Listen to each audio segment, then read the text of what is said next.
So we are about to check out of our Airbnb. So this is our last day in the desert. We're probably gonna hit up the Air Museum right now. She really likes airplanes, so we're gonna go check out the airplanes real quick. We've just been cleaning. Yeah, so we just got done tidying up our Airbnb and, you know, getting ready to go. This was a fun spot. It was like a studio. You know, we had a little pool out there. We even had ducks join us on our pool adventure. Felt like Tony Soprano swimming out there with the ducks. You showed us yesterday. It's great.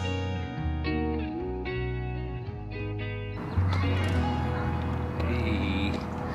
So we made it to the Palm Spring Air Museum.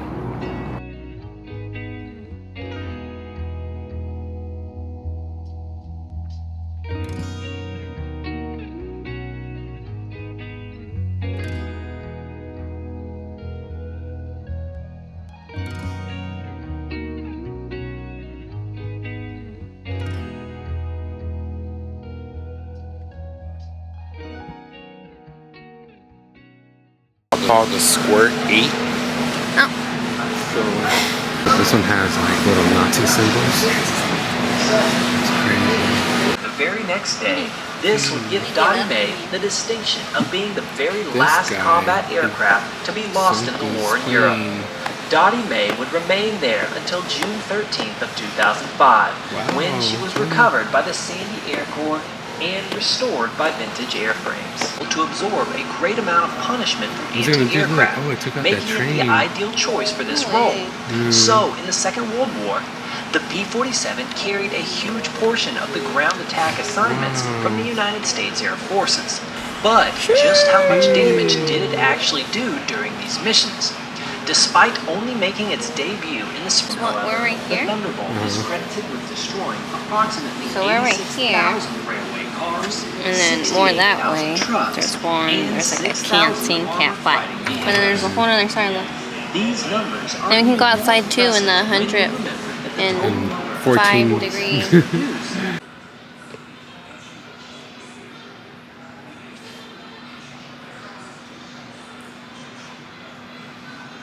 So right here on these three boards around me are different kinds of ethnicities that fought in World War II.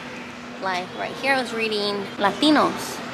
Right here it says African Americans. On the other side it says Japanese Americans, Indian Americans. And right here I read over 500,000 Latinos, including 350,000 Mexican Americans and 53,000 Puerto Ricans served in World War II.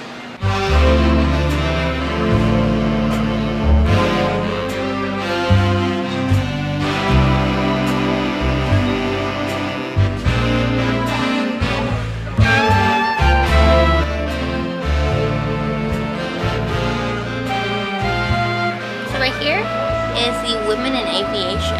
This is throughout the years all the women who pioneered aviation.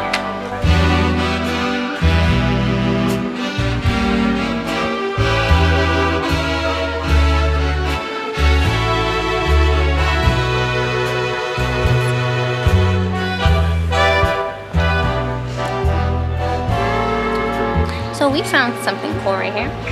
This suit was worn by Wendy Lawrence on July 2006-2005 when it launched from Kennedy Space Station in Florida.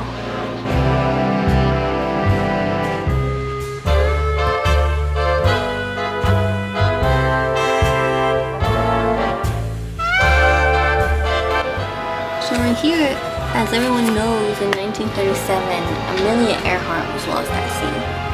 And then 2 years later, they declared her dead. Did you fly that ski plane? Heck yeah! See, this P-40 was owned and flown by the late Suzanne Parrish. Suzanne was determined to become a WASP. She could not apply until she turned 21.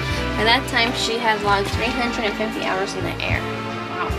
10 times the amount required to qualify. These are parachutes turned to wedding dresses right here. Interesting.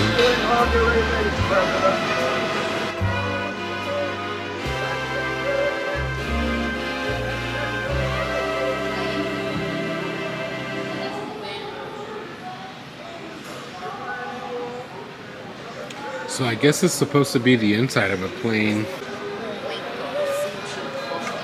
This is how a Waco CG-40 military glider would look like inside.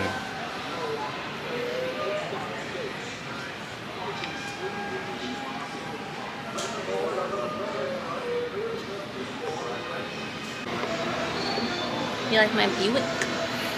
It's your new car? Yeah. Huh? Part of the collection.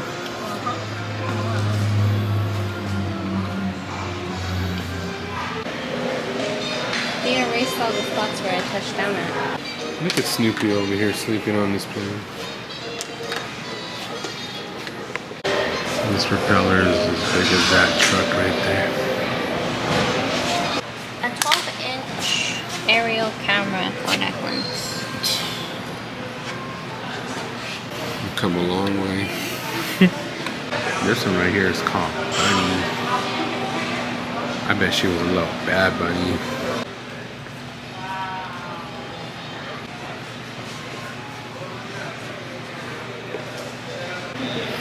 And it looks like they're working on this one right now. All the parts are here. They got all the parts from eBay right here. All these planes are so close together. It's very scary. Yeah, you have to kind of like maneuver yourself like. Watch, ready? Vroom. Vroom.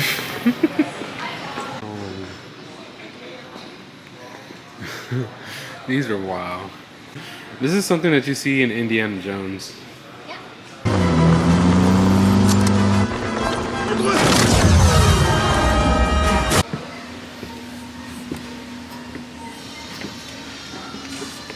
Yo, what are you doing in here? Trying to figure out and trying to remember how to start these things. Can't completely remember where the actual master fire switch is. Oh, that's cool. You know how to. Were you like in the Air Force or something? No, I am a complete civilian. Oh. More the fact of I like watching YouTube videos trying to figure these things out. Oh, okay then. Alright, bud. Just don't fly out if you figure it out, right? I'll do my best, but I make no promise.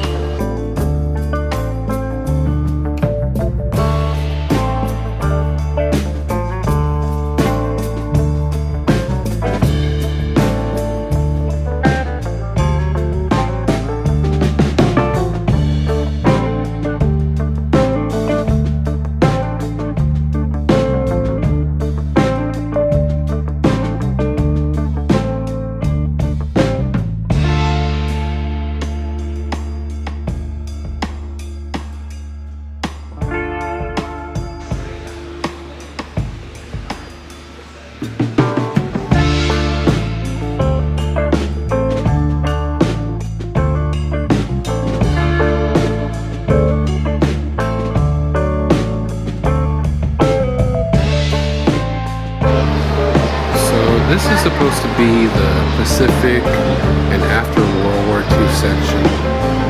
So we have a lot of aircraft that they used during the Pacific World War II era.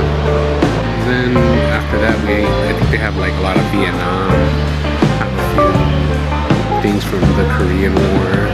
Hey, look at this one. This one's crazy.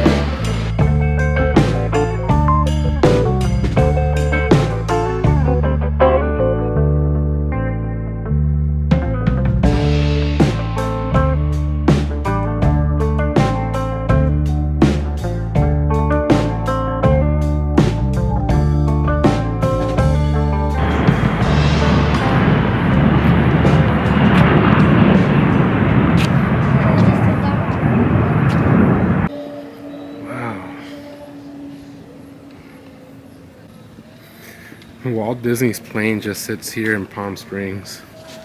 Look at this. Wow.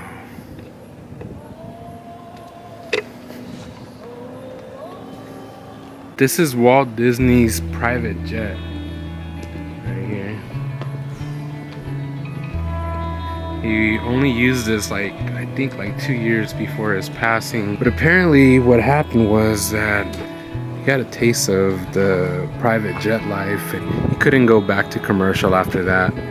He needed his own plane, so before he got his plane, he had to talk to Roy Disney and a couple of other people to see if they could even do it. I want to say because of money issues and, you know, see if there was enough money in the budget to even do it. But he wanted his own plane, and this is how it got started. And now it sits here at the Air Museum in Palm Springs. We're so in shock right now because we're big Disney fans. Of course, you see all our videos, Disney, but we didn't know this was here. We were gonna go to another hangar, and then he said, "Hey." That looks like Walt's jet right there. I think what happened was he got brought here to Palm Springs in a private jet. Yes. And him change his mind. And- He's like, I want my own. And after that, he just couldn't. He just was like, I need my own jet from here on out. So the man made it happen, and he had it at the ending of his life. And these are pictures you would never see anywhere else of him. Look at that.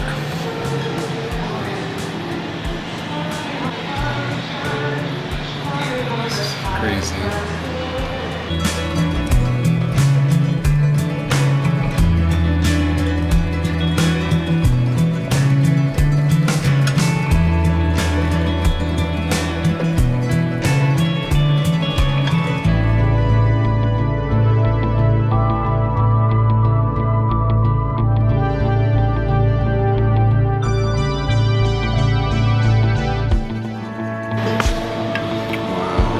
So that's when he brought Small World to the World's Fair. That's when he took it there, showed it off. Stewardess uniform, look at with the little Mickey on her coat.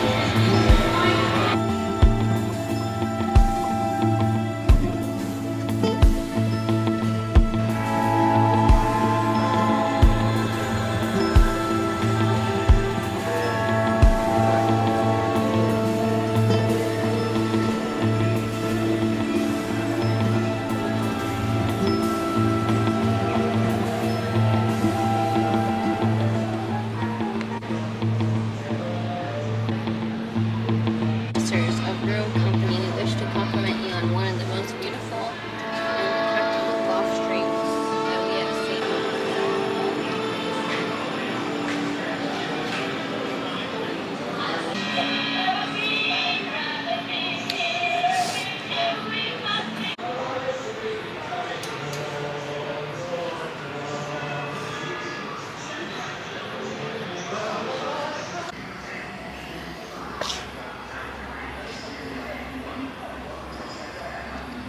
His wife had crazy hair, huh? She had big hair before big hair was a thing in South Africa. These are all the stars that came down here in Palm Springs. Yeah? Yeah, the Kiss, Michael Jackson. Oh, yeah.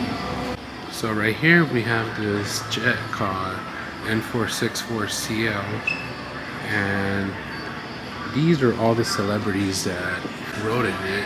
To name a few, Nancy Reagan, Frank Sinatra, Stevie Wonder, Clint Eastwood, Elvis, Priscilla, Sonny and Cher. My little press penny gal. Those are press pennies. This one you have to work for it. Nice. I get this press penny.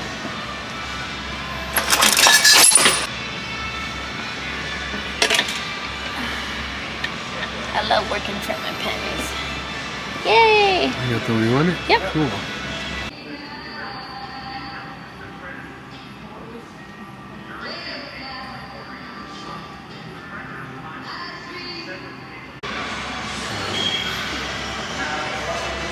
This one looks like the one that flew over us that one day. Me too. Yeah. At the Rose Parade, huh? That one's a B-2? B-2 bomber, right? That's a B-2 bomber? Yeah. Okay.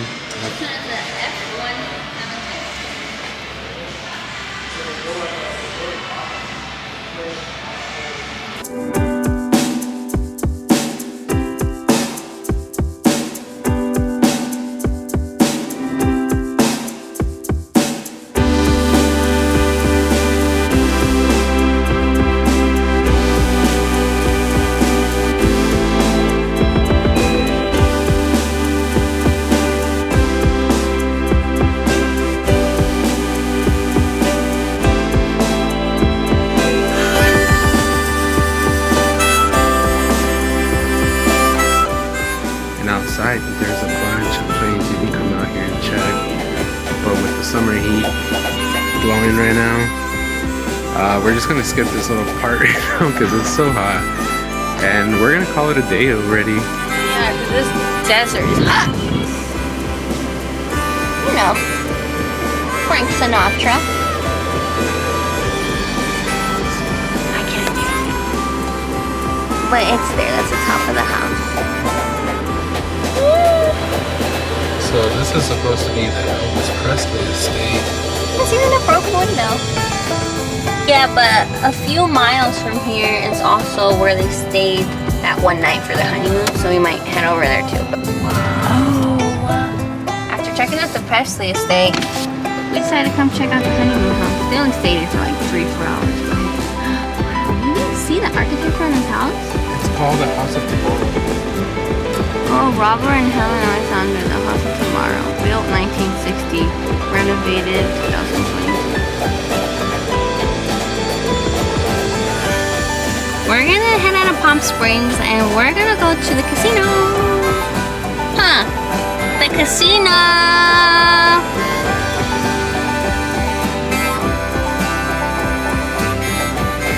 This is our adios to Palm Springs.